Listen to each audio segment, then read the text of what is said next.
इन्होंने इनके जीवन में ये देखा जाता है कि गुरु जी की सेवा कैसी होनी चाहिए, गुरु पूजा कैसा होना चाहिए और गुरु भक्ति कैसी होनी चाहिए।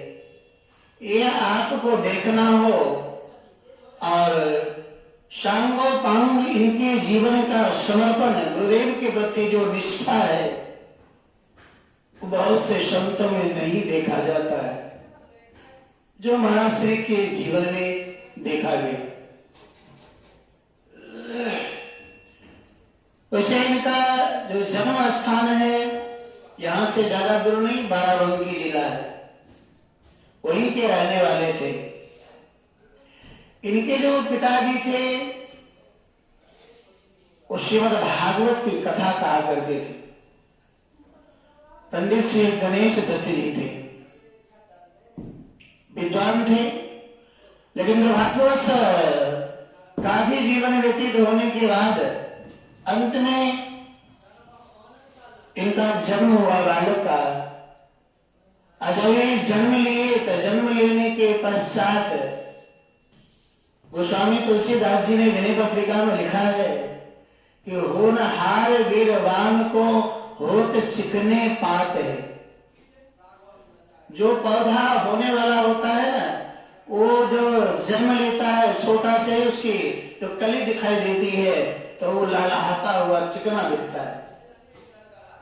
तो स्वामी श्री रामलवासन जी महाराज के जन्म के काल में इनके जो शरीर में तेज था, लोग तो खुश हुए, परिवार के सारे सदस्य इतने प्रफुल्लित हो गए, इनका नाम रखा गया बलदेव। नामकरण संस्कार हुआ और नामकरण संस्कार के बाद बालक धीरे धीरे बड़े होने लगे। जब बड़े होने लगे तो इनको पतंग उड़ाने में बहुत आनंद आता था। बालापन पतंग उड़ाया करते थे।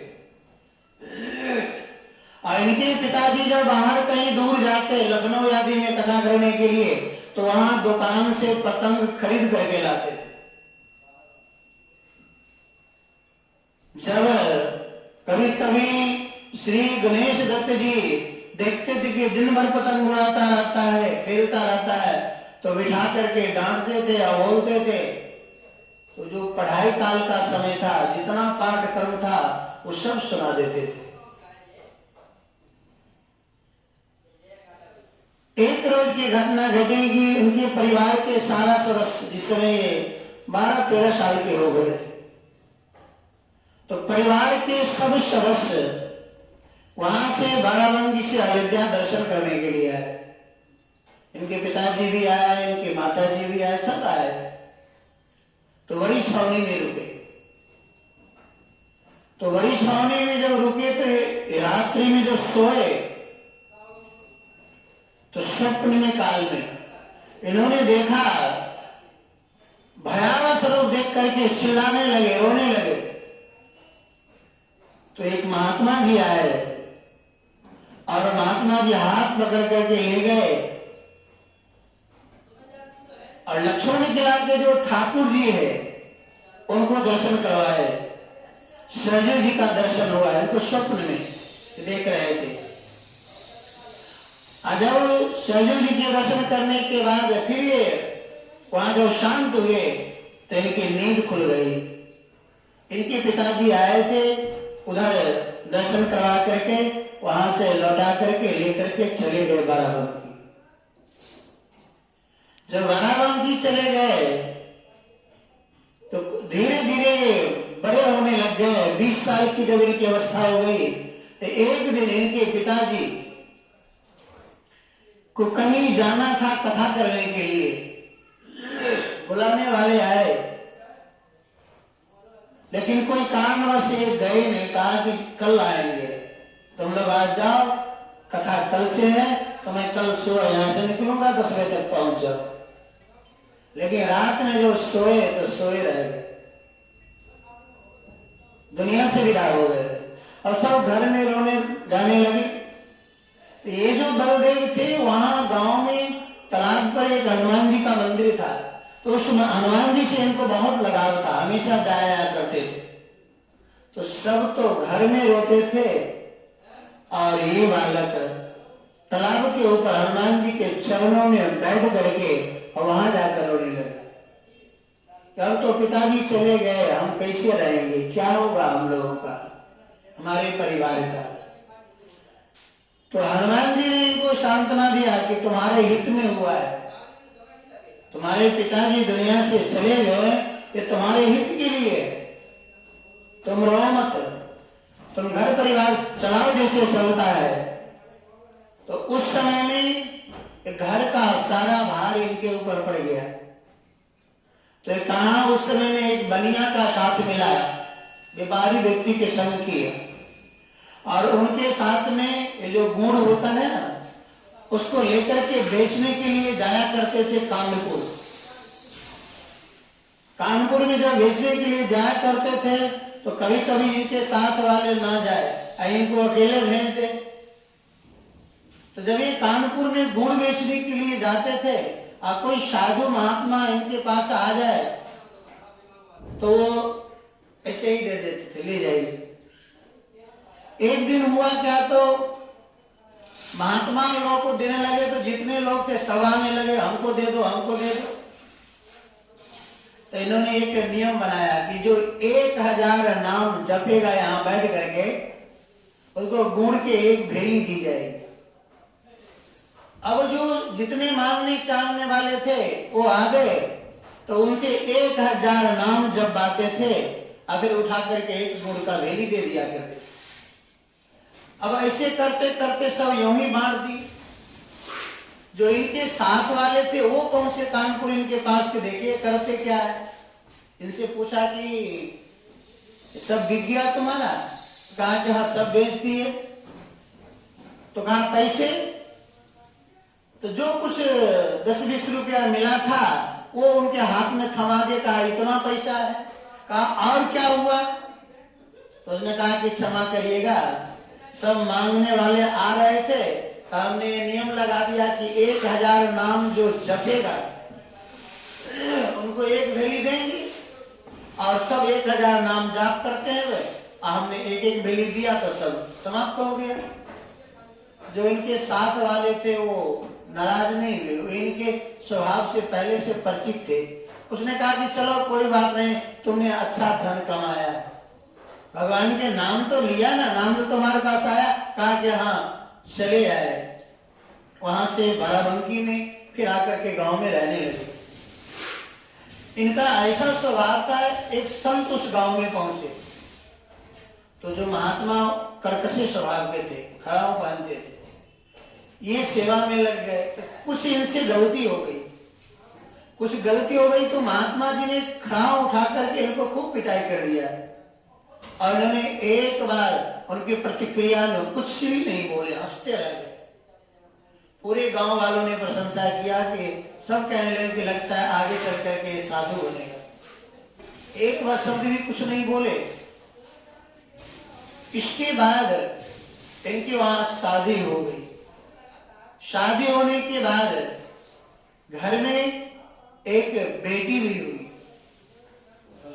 जब बेटी हो गई तो वहां से संसार की विचित्र लीला, इनकी पत्नी दुनिया से विदा हो गई। जब पत्नी विदा हो गई तो ये फिर आए अयोध्या जी। पिताजी रहे नहीं, माता जी भी चल बसी, पत्नी भी चल बसी। इनसे छोटा एक भाई और था, वो घर पर रहने लग गए। और जब ये अयोध्या जी आए तो अयोध्या जी में इन्होंने सोचा कि मुझे दीक्षा लेना है। तो एक माता जी थी, उनके पास आकर के इन्होंने रुका। और जब ये रुके तो वो गोला घाट में श्री लक्ष्मण किला पर श्री जानकी वर्षण जी महाराज थे, श्री युगलानंद जी महाराज के शिष्य थे, वो रहते थे। लेकिन वो आश्रम पर रहते थे, महंती किला के किसी और को दे रखे थे, दूसरे गुरु भाई थे उनको महंती दे रखे थे, वो रहते थे। श्री जानकी वर्षण जी महाराज, संतों की विचित्र परंपरा रही है। महापुरुषों के जीवन में देखा गया कि वो लक्ष्मी के पीछे नहीं दौड़ते, लक्ष्मी भले ही उनका पीछा करे, जब भी कोई श्री स्वामी युगलानंद जी महाराज के पास में पहले जो वहां सरजू किनारे में रहते थे तो कोई पैसे चढ़ा दे तो सरजू जी में गिरा देते। एक संत ने उनसे कहा आपने आप अच्छा नहीं कर रहे, तो कहा क्या करूं? तो उस समय जानकी वर्षन जी महाराज छोटे अवस्था में थे, कहा इनको दे दीजिए, ये संभालेंगे। तो खुद नहीं संभाले। जानकी वर्षन जी महाराज जब वहां उनके चरणों में गए, वो माता जी को लेकर के, तो इन्होंने प्रार्थना किया कि मैं दीक्षा मंत्र लेना चाहता हूं। तो श्री जानकी वर्षन जी महाराज इनको मंत्र दीक्षा दिए, लेकिन उन्होंने पुनः सारी स्थिति को समझ करके कहा कि आप फिर घर जाइए। फिर दोबारा इनको घर भेज दिए। घर जाने के बाद बाराबंकी में ही घर था, आना जाना लगा रहता था। फिर जब आए तो इन्होंने कहा कि मुझे महाराज जी विरक्त बनना है, अब घर नहीं जाना है। तो महाराज जी विरक्ति दीक्षा तो दे दिया, लेकिन इनकी लड़की की जब शादी होने लगी तो महाराज ने आदेश दिया कि आप जाइए, शादी में जाइए और आप वहां रहिए, शादी के बाद आप लौट करके फिर आ जाना अयोध्या। तो महाराज जी गुरुदेव के आदेशानुसार वो फिर जन्मभूमि पर बाराबंकी गए। इनके सामने जब ये विरक्त होने के बाद जब जाने घर में जब गए तो इनके जो परिवार के और सदस्य थे वो आचार्य संप्रदाय से दीक्षित थे। तो उस समय तो थोड़ा कुछ कट्टरवाद भी चलता था। तो 1915 में इनका जन्म हुआ था। उस समय का काल जो था थोड़ा भयावह था। आज आचार्य और रामानंदी कुछ पता ही नहीं चलता है, लेकिन जब ये घर में प्रवेश करने लगे तो घर वालों ने इनको घर में घुसने से इनकार कर दिया कि ये कहाँ ये बाबा बैरागी बन करके आए हैं, इनको दूर रखो, घर में नहीं घुसने देंगे। तो जब घर वालों ने मना किया तो ये कुछ लोगों को बुलवा करके दूसरा दरवाजा घर में खुदवाने लगे कि हम उस दरवाजे से नहीं जाएंगे, इस दरवाजे से जाएंगे। तो फिर लोग गांव वाले इकट्ठे हो गए, कहा कि चलो दरवाजा दूसरा मत खोदो, घर में तो जाओ। तो घर वालों ने कहा कि हम अपने साथ में इनको बैठने खाने पीने नहीं देंगे। तो बाबा बैरागी बन गया और हम लोग कहाँ आचार्य थे, अगर अन्य संप्रदाय में चला गया तो साथ में कैसे खाएंगे। तो श्री राम बल्लभाचरण जी महाराज को बहुत प्रसन्नता हुई। ये जो बलदेव थे उस गुरुदेव ने नाम रख दिया था राम बल्लभाचरण। तो इनको प्रसन्नता हुई इस बात की कि गुरुदेव ने कहा था कि जिसके गले में कंठी न हो उसके हाथ के पानी मत पीना, और इन लोगों के गले में कंठी तो है नहीं। आज भी आचार्य लोग जो होते हैं तो समय विशेष पर ही तुलसी को दान कर वरना उतार करके रख देते हैं। तो उन्हें कहा कि अच्छा हुआ, गुरुदेव का आदेश था कि जिनके गर्दन में कंठी ना हो गले में तो उनके हाथ के पानी भी मत पीना, और मैं यदि घर में रहता तो हमको पीना ही पड़ता। अच्छा हुआ ये लोग अलग और मैं अलग, अपने हाथ से बनाने खाने लगे। जब इनकी लड़की की शादी हो गई तो शादी होने के बाद पुनः लौट करके अयोध्या आ गए। फिर ये गए नहीं, गुरुदेव की सेवा में रह गए, रहने लग गए। इनके जीवन का आधारशिला केवल एक ही था कि अपने सद्गुरुदेव भगवान की सेवा करें, और इनको किसी चीज से मतलब नहीं था। उस समय में इनके जीवनी में आया है कि रात्रि के समय में श्री स्वामी जानकी वर्षन जी महाराज रात के 2 बजे में जग जाते थे। तो उस समय में दत्तमन की भी आवश्यकता पड़ती थी, संजोग से दत्तमन नहीं था उस दिन। तो ये 1 बजे रात में उठे और दत्तमन तोड़ने के लिए गए। जब दत्तमन तोड़ने के लिए वहां से किला पर से निकले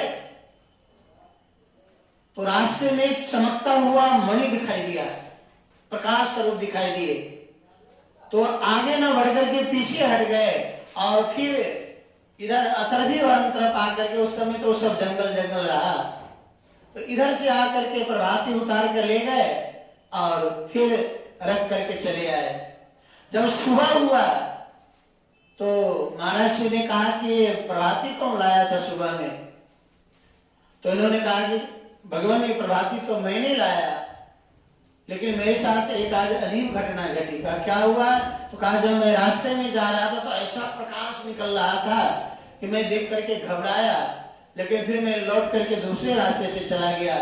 तो महाराज श्री ने बताया, श्री जानकी प्रसन्न जी महाराज, ये कोई और नहीं, लक्ष्मण किला है ना, कभी कभी शेष भगवान निकलते हैं अपने मणि को लेकर के, उसी का प्रकाश तुम्हें दिखाई दिया। ये गुरुदेव की सेवा में इतने समर्पित रहे कि गर्मी के सीजन में जब ठंडा ही बनता था तो एक रोज महाराज ने कहा कि क्यों, दही है ठंडे बनाने के लिए तो बनाओ। घर में वहां आश्रम में दही था नहीं तो ये निकले बाजार। अब बाजार निकले तो संजोग बस अयोध्या जी में कहीं दही नहीं मिल पाया तो चल दिए फरीदाबाद, और वहां से लेकर के आकर के फिर लस्सी बना करके 2 घंटे के बाद लेकर के पहुंचे। तो महाराज जी ने कहा कि तुम इतना देर कहाँ लगा दिए, इतनी देर कैसे हो गई? तो हाथ जोड़कर खड़े हो गए कि भगवान दही था नहीं पास में और अयोध्या में भी नहीं मिला और फिर हमको फैजाबाद जाना पड़ गया। तो महाराज ने कहा कि तुम फैजाबाद क्यों गए? हमने तुमसे तो पूछा था कि दही है कि या नहीं है, तो तुमको बोलना चाहिए। कहा कि नहीं, आपका आदेश था और आप जो कहे वो मुझे पूरा करना था, इसलिए हम पैदल चले गए।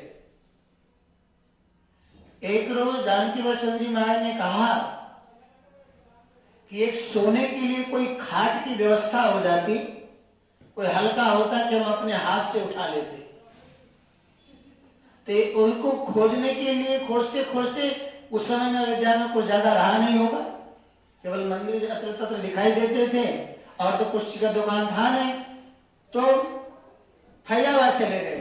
कई बार महाराज श्री जो कहे वो किसी भी स्थिति में उनको ला करके पूरा करना, ये इतना है। केवल गुरुदेव भगवान की सेवा के अतिरिक्त ये और कुछ जानते ही नहीं। एक रोज की घटना है, धीरे धीरे महाराज श्री जानकी प्रसन्न जी महाराज एक बार साकेत लोक पधार गए। उस समय की भी विचित्र घटना है। संध्या के समय में एक व्यक्ति आया मंत्र दीक्षा लेने के लिए,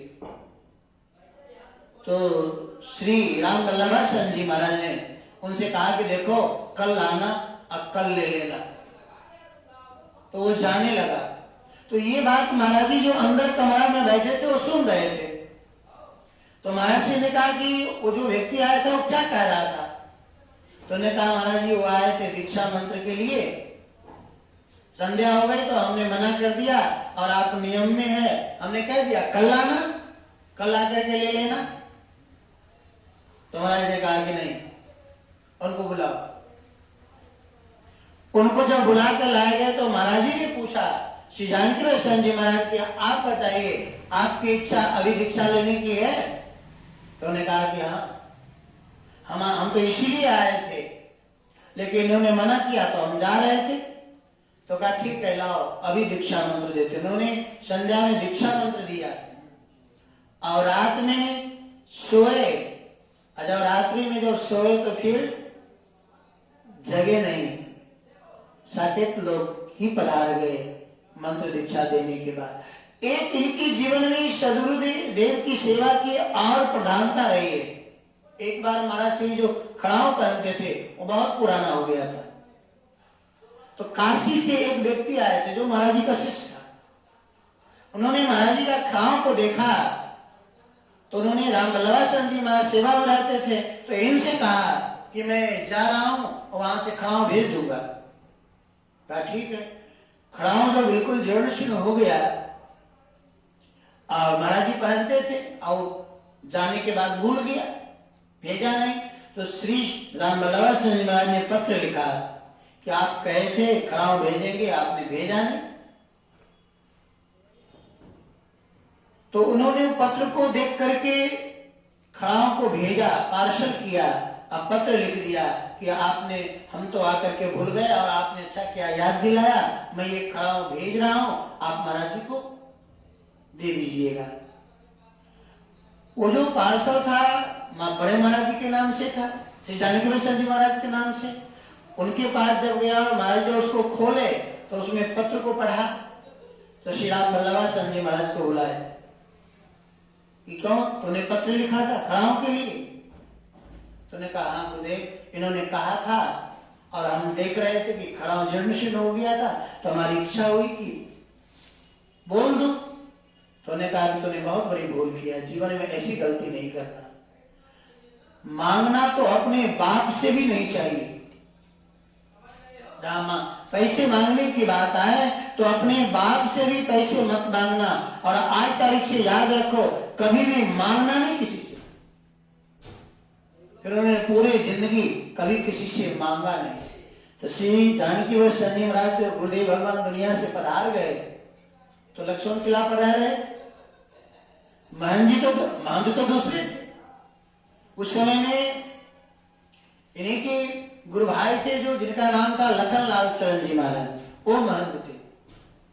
और उनके जाने के बाद इनकी इतनी ख्याति फैली कि जितने शिष्य वर्ग आते थे तो महंत जी के पास ना जाकर के इनके पास जाए। जब ये इनके जीवन में और कुछ नहीं था, केवल अपने गुरुदेव की सेवा करते थे। जब उनके शरीर छूटने के बाद भी उनके चित्रपट को रख करके महाराज जी के जाते समय, गुरुदेव भगवान के जाते समय उनका एक वस्त्र था, उनको रखते थे। उनके जीवन काल में एक बार लोहा का टुकड़ा उठाए थे गुरुदेव भगवान और वो महंत जी को देने लगे। किला के जो महंत जी थे उनको, तो उन्होंने मना कर दिया कि उन्होंने तो ये कहा था कि देखो ये पैसा है, इसको रख लो। उन्होंने मना कर दिया। तो वही लोहा का टुकड़ा फिर श्री राम वल्लभाचरण जी महाराज को जब देने लगे तो उन्होंने संभाल कर रखा था। उनके जाने के बाद भी महाराज जी की एक एक वस्तु को संभाल करके रखा उन्होंने। एक बार जब बादाम पीसा जाता था ठंडई के रूप में, तो बादाम पीसते समय जो लोढ़ा होता है वो फूट गया था, उनको भी संभाल करके रखे थे। एक बार श्री राम वल्लभाचरण जी महाराज बाजार गए, कुछ सामान लेकर के आए, तो महाराज जी जो उस समय में एक एक पैसे दिए थे, 8 बार दिए गिनती करके, और उन्होंने कहा कि लो ये अष्ट सिद्धि है, इसको रखो। वो पैसे अभी तक रखा था, पता नहीं अब है या कि नहीं, गोलाघाट में सदगुरु सदन। तो श्री राम वल्लभाचरण जी महाराज अपने सदगुरुदेव भगवान के जाने के बाद उनके एक एक चीजों को संभाल करके रखा।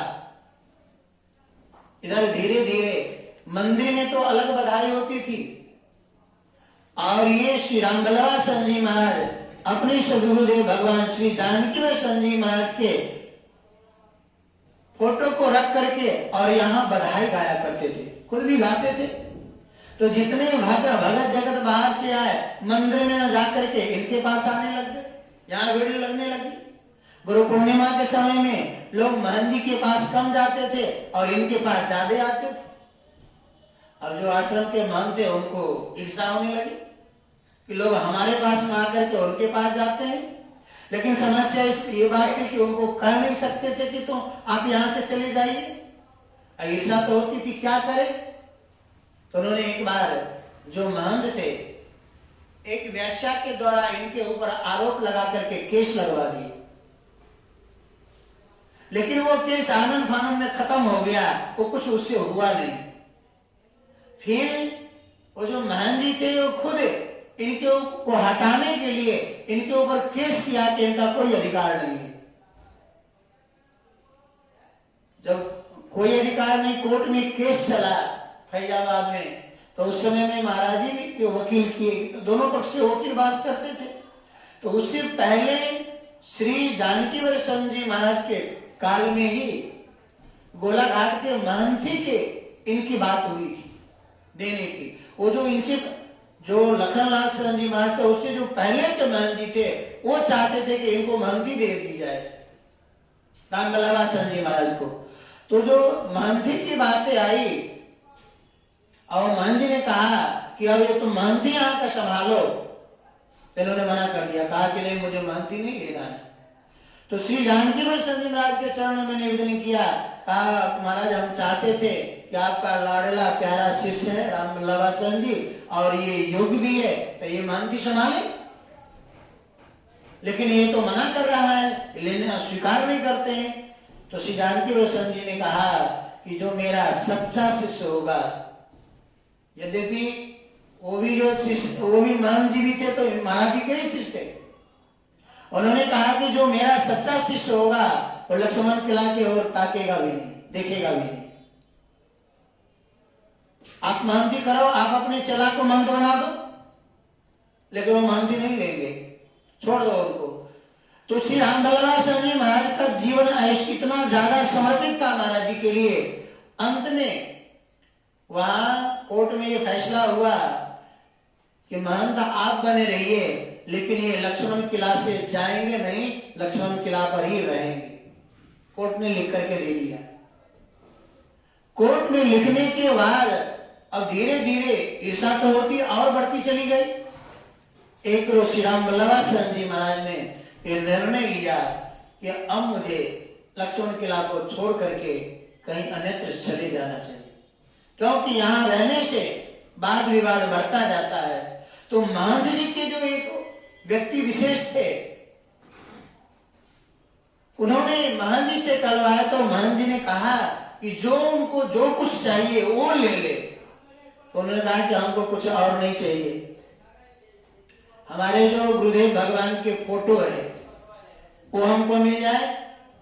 और श्री राम वल्लभासन जी महाराज जिस समय श्री जानकी वल्लभासन जी महाराज थे, उनके सदगुरुदेव भगवान, तो जहां जहां पग रखते थे वहां के चरण रज लेकर के छन्नी में छान करके वो घड़ा में भर करके रखा करते थे। श्री जानकी वल्लभासन जी महाराज जब साकेत लोग पधार गए, उसके बाद भी जहां भी उनके फोटो रखा जाता था, जहां वो नियम बैठते थे प्रत्येक दिन, वहां जो झाड़ू लगाते थे तो झाड़ू लगा करके छान करके और उस चरण को घड़ा में भरते जाते थे। तो उस समय तक, जिस समय इनके जाने की बात आई, तो उस समय तक 5.5 घड़ा रज इकट्ठा हो गया था। सदगुरुदेव भगवान के चरण रज 5.5 घड़ा इकट्ठा हो गया था। तेरे ने कहा कि देख भाई, मुझे और कुछ नहीं चाहिए, तुम लक्ष्मण किला की सारी संपत्ति रखो, पूरे किला रखो, मुझे कुछ लेना देना नहीं, लेकिन हमने जो सदगुरुदेव भगवान का चरण रज रखा है इकट्ठा करके, वो हमारा चरण रज दे दो। और हमारे गुरुदेव का जो फोटो है, जो हमने जो जिनकी हम सेवा करते थे, वो हमको दे दो, वरना और मुझे कुछ नहीं चाहिए। श्री राम वल्लभासन जी महाराज लक्ष्मण किला पर से वो चरण रज लेकर के और अपने गुरुदेव भगवान के फोटो लेकर के वहां से निकल करके एक गृहस्थ परिवार थे, उनके घर में गए, वहां रहने लगे। धीरे धीरे काफी लोग तो इनको मानते ही थे भगत जगत। तो ये लक्ष्मण जो गोला घाट के सदगुरु सदन है, वो जमीन खरीदा गया। उस समय में भयावह जंगल था। उस बीच में कई लोगों ने इनसे कहा, कई मंदिर महात्मा लोगों ने इनको लिखने के लिए तैयार हुए, क्योंकि जानकी वल्लभासन जी महाराज जो जल पिया करते थे, जो सीता कूप का जल था, वहां से प्रत्येक दिन उनके लिए जल आता था। स्वामी राम वल्लभासन जी महाराज जी जल लेकर के आते थे, वहीं का जल पिया करते थे। तो वहां के भी एक संत जी थे, उन्होंने कहा कि हम आपको अपना आश्रम दे देते हैं। इन्होंने स्वीकार नहीं किया। उन्होंने कहा कि हम सरजू जी के तट पर रहेंगे, और वो जमीन खरीदा गया। खरीदने के बाद जब वो नींव खोदा गया और उसमें ईंट जोड़ा जाता था, तो सदगुरुदेव भगवान का चरण रज डाला जाता था। अभी भी जो सदगुरु सदन है, वो गुरुदेव भगवान के चरण रज से वो मंदिर बनकर के तैयार है। महापुरुष जो भजन करने वाले जो इच्छा करते हैं ना, उनकी इच्छा बहुत जल्दी पूरी हो जाती है। केवल मन में इच्छा हो जाए तो मंदिर बनकर के तैयार हो गया। तो अपने गुरुदेव भगवान के सवारी निकाल करके धूमधाम से वो सदगुरु सदन में प्रवेश किए। और जब प्रवेश किए तो आज भी आप देखेंगे जब वहां गए तो अपने गुरुदेव का फोटो तो ऊपर में लगाया और ठाकुर जी को नीचे में रखा। श्री राम बल्लभाचार्य जी महाराज पूरे अयोध्या में चर्चा का विषय बन गया कि भगवान को नीचे कर दिए और गुरुदेव को ऊपर कर दिए, लेकिन इनकी भावना को तो कोई समझ नहीं पाते थे। तो अब चर्चा का जो विषय बना था एक रोज तो ताद्री मठ के जो अधिपति जी थे वो आए श्री राम बल्लभाचार्य जी महाराज के पास। तो उन्होंने ये चर्चा रखी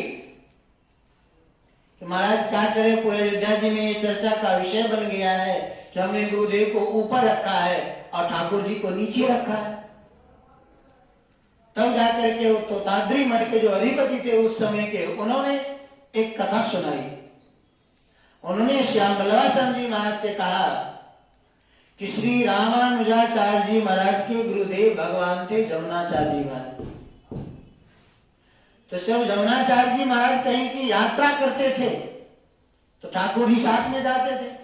तो श्री रामानुजाचार्य जी महाराज ठाकुर जी को तो मस्तक पर रख लिए और गुरुदेव के चरण पादुका भी लेकर के जाते थे। तो गुरुदेव के जो चरण पादुका थे वो हाथ में रख करके ऐसे ऊपर उठा लिए, ऊपर में चरण पादुका और नीचे मस्तक पर ठाकुर जी रहते थे। तो उन्होंने श्री यमुनाचार्य जी महाराज ने रामानुजाचार्य से पूछा कि तुम ठाकुर जी को मस्तक पर रखे हो और मेरे चरण पादुका ऊपर रखे हो। तो उन्होंने कहा भगवान ये आपके ठाकुर जी है, जुगल सरकार ये आपके हैं और हम जो चरण पादुका रखे हैं ये हमारे सरकार है, इसलिए हमारे सरकार ऊपर रहेंगे और आपके सरकार नीचे रहे। श्री यमुनाचार्य जी महाराज रामानुजाचार्य जी के वाक्यों को सुनकर के स्तब्ध हो गए और कुछ नहीं बोले। इसका अभिप्राय ये था कि श्री राम बल्लभाचार्य जी महाराज के लिए संकेत था कि आपने सदगुरुदेव भगवान को ऊपर रखा है तो कोई अन्याय नहीं किया है। लोग बोलने वाले बोलते हैं, बोलने दीजिए, कहने वाले कहते हैं, कहने दीजिए। अब तब से ये सदगुरु शरण विधिवत नियम तक चलने लगा। तो इसी ऐसे श्री राम बल्लभाचार्य जी महाराज के जीवन में गुरुदेव की सेवा के अतिरिक्त और कोई चीज न उन्होंने मतलब रखा, न कोई चीज का प्रयास किया। एक बार जो परिक्रमा होती है ना, ये कार्तिक का पंचकोशी, वो परिक्रमा का दिन था। हिंदू मुसलमानों ने ये प्लान पहले से बना रखा था कि गौ हत्या करना। उन्होंने गौ हत्या भी किया और जिसके लेकर के लोग तो बाहर से आए ही थे, कुछ लोग हो हल्ला हुआ, मारपीट हुआ और फिर बहुत मुसलमान मारे गए। जब मुसलमान बहुत मारे गए तो फिर कैसा कैसी हुआ। और उस समय काल में कुछ मुसलमान लोग जब भी महाराज श्री राम बल्लभाचार्य जी महाराज गए नहीं थे उसमें, लेकिन जबरन इनका नाम भी डाल दिया गया तो इनको पकड़ करके ले गए। तीसरे दिन के बाद जमानत तो हुआ, लेकिन जमानत के बाद इनकी जब केस चलने लगा, बाद में निर्णय आया कि 6 वर्ष के लिए जेल हो गया। श्री राम बल्लभाचार्य जी महाराज सहर्ष यहां से फैजाबाद गए। जेल में जब गए तो वहां का नियम था कि उस समय में जिसको ज्यादा दिन का सजा हो जाता था तो फैजाबाद में नहीं रखा जाता था, कहीं दूर काशी भेज देते थे या कहीं और कहीं भेज देते थे। तो इनसे पूछा गया कि आप कहाँ जाना चाहेंगे, क्योंकि आपका ज्यादा दिन की सजा है, 6 साल का है, तो आपको 6 साल तक काटना पड़ेगा जेल में। तो उन्होंने कहा कि कहीं दूसरे जगह जाएंगे, इससे तो अच्छा यह है कि काशी भेज दो। तो इनको काशी भेज दिया गया, लेकिन वहां जब गए तो उन्होंने 3 दिनों तक कुछ जेल में खाए पिए नहीं। तो उस समय में अंग्रेजों का शासन था, वो आए और उनसे कहा जो जेलर थे कि खाओगे नहीं तो मर जाओगे। 3 दिन हो गया तुमने कुछ खाया नहीं। तो महाराज श्री ने कहा कि हम नहीं खाएंगे तो मर जाएंगे, अब तुम बताओ कि तुम खा करके अमर हो जाओगे? तुम नहीं मरोगे, तुम जिंदा ही रहोगे। जब ये बात वो सुना तो उनको एक धक्का सा लगा और ने कहा कि आप बताओ कि क्या लोगे, क्या खाओगे, जो आपको आपकी व्यवस्था की जाएगी। तो महाराज ने कहा कि हम और कुछ नहीं लेंगे, हम फलहार लेंगे। फलहार में क्या लोगे? तो ये जो कुमरा है, कुमरा तो वो बताए, वो ला दिए और आलू की व्यवस्था कर दिए और 1 लीटर दूध का व्यवस्था हो गया। महाराज जी मजे से फलहार करने लग गए और जेल में रहने लग गए काशी। एक महाराज जी के साथ साथ 21 महात्माओं को पकड़ कर रखे थे, जिन सबको सजा हो गया था, जेल हो गया था। तो जब एक महाराज जी के शिष्य थे बालक दास नाम के, तो उनको, उनका शरीर थोड़ा मोटा ताजा था, मजबूत था, तो उस समय में जेल में उनको चक्की में लगा दिए थे पीसने के लिए, जो जेलर था। एक रोज महाराज श्री से वो जेलर भी प्रेम करने लग गया और इनके जो जेलर की जो पत्नी थी वो भी आने जाने लग गई। उनका एक छोटा सा बालक था, वो भी आता जाता था। तो महाराज जी फिर इस तरह से मिल गए, घर जैसे संबंध हो गया। तो महाराज जी के लिए कुछ छूट था, जहां तहां यत्र तत्र जेल के अंदर में घूमने का। तो एक रोज देखा अपने शिष्य को पीसते हुए, और महाराज जी को जब उन्होंने देखा तो दौड़ करके आकर के महाराज के चरणों में साष्टांग पड़ गए और रोने लग गए कि भगवान हमको तो बहुत कष्ट है, मैं क्या करूं, मैं शरीर देखने में मोटा ताजा था, इसलिए मुझे चक्की में लगा रखा है। तब महाराज जी आए, संध्या के समय फिर वो जेलर आए, उनकी पत्नी भी आई मिलने के लिए। तो महाराज जी कुछ बोले नहीं उन लोगों से। तो उसे ओमरेज था, उन्हें कहा कि महाराज जी आपको कोई कष्ट है तो बताओ ना, क्या कष्ट है आपको? तब महाराज जी ने कहा कि बताओ, तुम्हारा ये छोटा सा बेटा है और ये दुखी रहे तो क्या तुम सुखी रहोगे? कहा कि नहीं, ये तो कैसे हो सकता है? तो कहा कि ये मेरा एक शिष्य है और उसको तुमने चक्की में लगा दिया है, वो रात दिन रोता है। तो उन्होंने महाराज से क्षमा याचना मांगी और उनको वहां से निकाल करके ला करके महाराज जी की सेवा में, महाराज जी के साथ में रख दिया। श्री राम बल्लभाचार्य जी महाराज के साथ में रख दिए। जब ये साथ में रहने लग गए तो ये भगवान की ऐसी लीला कि उस समय के जो वहां के व्यक्ति थे, जेलर थे, इनके जो कोर्ट में केस देखा और जब काफी इनके ऊपर प्रेस पड़ा तो वहां के जो जज थे उन्हें कहा कि मैं एक बार अयोध्या जाऊंगा, क्योंकि इनका निश्चित तो हो गया है कि 6 वर्षों के लिए जेल में रहना पड़ेगा, लेकिन मैं एक बार अयोध्या जाऊंगा, वहां के सारी स्थिति को समझूंगा तो मैं कुछ कर सकता। तो वहां से वो जज अयोध्या आए। अयोध्या में जब दर्शन किए जन्मभूमि का और यहाँ गोलाघाट तरफ आए तो यत्र तत्र महात्माओं से पूछने लगे, सब लोगों से पूछा तो लोगों ने बता दिया कि उनका दोष तो नहीं था, लेकिन गलत उनको जेल में डाल दिया गया है। तो यहाँ से जाने के बाद वो निर्णय लिए और श्री राम बल्लभाचार्य जी महाराज को वहां से जेल से निकल करके पुनः अयोध्या में आकर के वास करने लगे। महाराज जी के जीवन तो एक से एक अद्भुत चरित्रों से भरा हुआ है। ये इनके जीवन में श्री सद्गुरुदेव भगवान के जाने के बाद ये आरती, सेवा, पूजा सारे कुछ जैसे महाराज श्री के रहते हुए करते थे, वैसे ही दुनिया से जाने के बाद भी विधिवत सारा कार्य करते थे। ऐसे गुरुदेव ने इनकी निष्ठा की। ऐसा निष्ठा होना मुश्किल पड़ता है। हमारे आपके जीवन में भी ऐसी निष्ठा हो, ऐसी कामना ठाकुर जी के चरणों में करनी चाहिए। इन्हीं शब्दों के साथ शब्दों का विराम। जय सिया राम।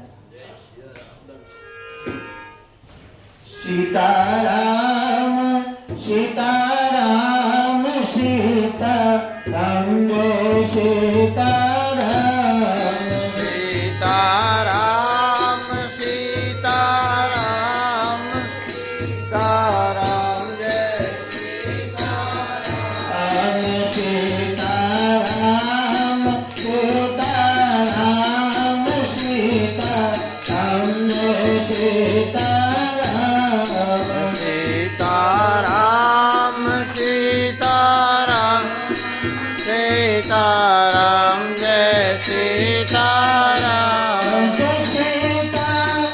राम सीता सीता राम सीता